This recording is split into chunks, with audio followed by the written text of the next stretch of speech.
wants a 24-hour economy. Yeah, brothers and sisters, I am Dion Prosper.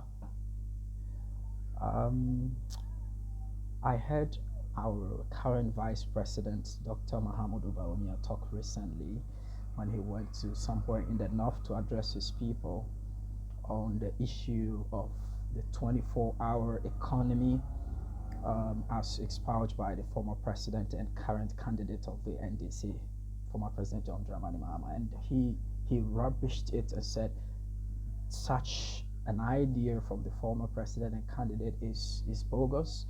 It doesn't make any sense, and he ridiculed it.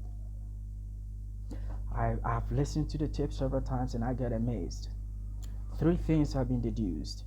Number 1, before we can forgive and defend our vice president and candidate of the MPP, we will have to presume that the man, 3 things. 1 thing I saw, either the man mounted the stage without preparing to talk about the issue at hand. He didn't prepare for it. It just came to him impromptu, and he had to talk about it out of the blue, and he had to think on his feet to say something. So he was just saying things that just came to his mind. That could be one. That was one thing I saw.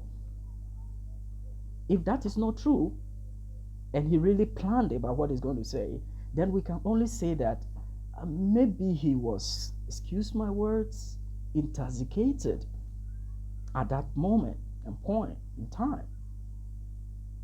Using intoxication as defined by law. And the third issue that we can use to defend him is probably the fact that he had, when he mounted the stage, he was about to address that issue. He just suffered with a mild insanity on stage.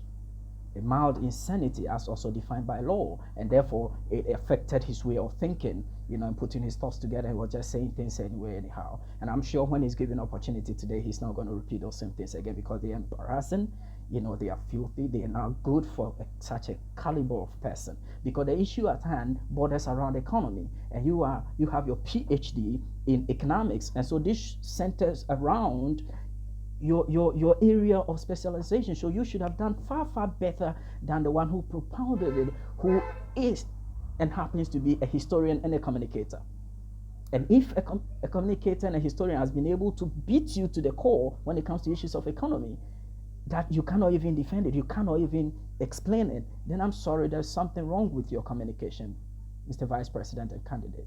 Because and I think it's about time that the handlers of Dr. Mahamudu Bawumia really did a serious work on the man, especially in the areas of his communication. Because when he mounts the stage, the way he talks, as if he's tired, as if he's intoxicated, as if there's something wrong with it, as if somebody's forcing him to talk, and he doesn't plan the things he wants to say. He just say them, and it doesn't help. He's making a ridicule of himself, and it's not going to help. Do you understand? How do you tell me that the 24-hour economy is not going to help? Let's take Accra and Kumasi, for example. Probably he's in a convoy all the time, so he doesn't feel the traffic jam on our roads. If we have 24-hour economy, at least, if nothing happens and we have, the traffic, the heavy traffic jams on our road reduced drastically, that alone will increase productivity in the country seriously. Seriously, because you're moving from, let's say, Oyarefa to Accra, and it's going to take you 2-3 hours before you get there, and you're going to work. How is that going to, increase productivity? It won't. It won't. But assuming half of the population that are going to work in Accra or whatsoever in central Kumasi, half of them are to stay home because they will be going to work in the night, and only half are going to work during the day. What will be the traffic situation in town? It will reduce drastically, and so movement will become so easier and faster. It will save a lot of fuel. It's to save drivers a lot of fuel. Come on, man. Are we happy with the traffic situation in the country? Peak hours, when you close from work and you're coming home, another deadly thing. Before you get home, you are so exhausted. Before you get to work, you are so exhausted because of traffic jam. Why? Why can't we do something? So if we can use this method to reduce this drastically, let's go for it. That is the best. Another thing, let's look at our banking system. You move to the bank, you get to the bank around 4 p.m. and they tell you they've closed. You are going to make a deposit. You're going to make a withdrawal and they tell you they have closed. All the banks in the country will tell you by 4 p.m. they tell you cannot enter the banking hall, they've closed. So you have to take your money back home and come the next day. What kind of economy are we running? What kind of economy are we running? So if they can run this 24-hour economy where the banks will be operating 24 hours, so you can go to the bank at any time, you will not be on a queue, and you just go and make your deposit anytime, you go and take your money anytime, you pay in your check, you take your check anytime. Come on, wouldn't this be effective way of running the economy? Wouldn't it be? Wouldn't that also lead to increase intake, of employees? Wouldn't that increase it? Just imagine his passport office is working 24 hours. Birth and Death office is working 24 hours. Registrar General's department is working 24 hours. All the ministry is working 24 hours. Just imagine how our economy is going to be like. But today, you go to the passport office and the queue over there at the entrance alone will give you headache. You go to the Registrar General's department and the queue over there alone will give you headache. Why can't we change these things? And somebody's coming up with an idea and you want to rubbish it because you don't even understand it and you don't know the impact it's going to make for economy. Come on, man, Mr. President, you goofed. You goofed, and I'm saying that your handlers will have to take a very critical look at the way this man communicates to the public, because what he's doing now, he has done it too many times. He has goofed so many times. He has lied through his teeth so many times, and such a fine gentleman has now become, a professor of lies and ignorance,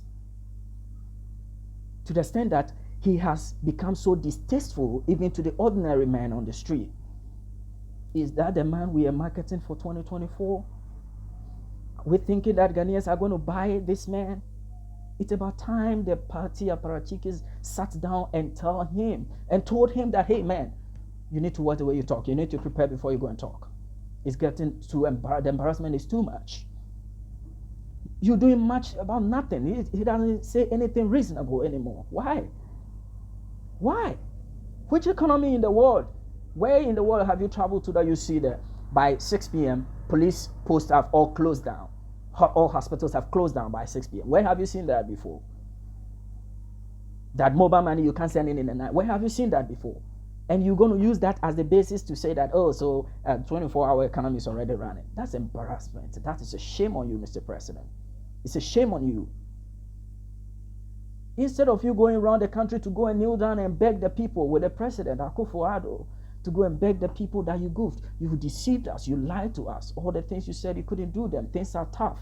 The policies you put in place couldn't work, and so you're going to change them. So we should give you another chance. You're not going to do those things again. You're going to use different approach to see if you can resolve the issue. Look at what you're doing. You are not marketable as of now. And should there be election today, trust me, you are going to fail and lose woefully, because candidate Mahama is far ahead of you as of now. I'm only hoping that you change your strategy, your handlers will handle you well, the party will be on you to do the right thing, so that maybe in the next year ahead, things may be able to change for you to get a favor from the people again. Otherwise, for what you are doing now, you are out of the race, man. You are out. Most of your own people may not vote for you. If you continue telling lies and disgracing the party and yourself this way, trust me, on the day of election, don't be surprised even if your wife doesn't vote for you. Don't be surprised if your wife doesn't vote for you, because he cannot even trust you. Look at what you're doing to yourself. Right? You've done this one too many. It's becoming too embarrassing, distasteful. And it's impossible. Very soon it will be very impossible for even, excuse my word, the foolish person in the party to be able to defend things you say. Right now, during campaign time, the NDC mount stage platforms, projectors, and they are playing your own tapes back then, things you said as your campaign message. What are you going to do? It will be embarrassment to you. Change the way you handle it. Change your communication. Change your approach, and come in a sober way. Plead with the people. Plan what you're going to say. will give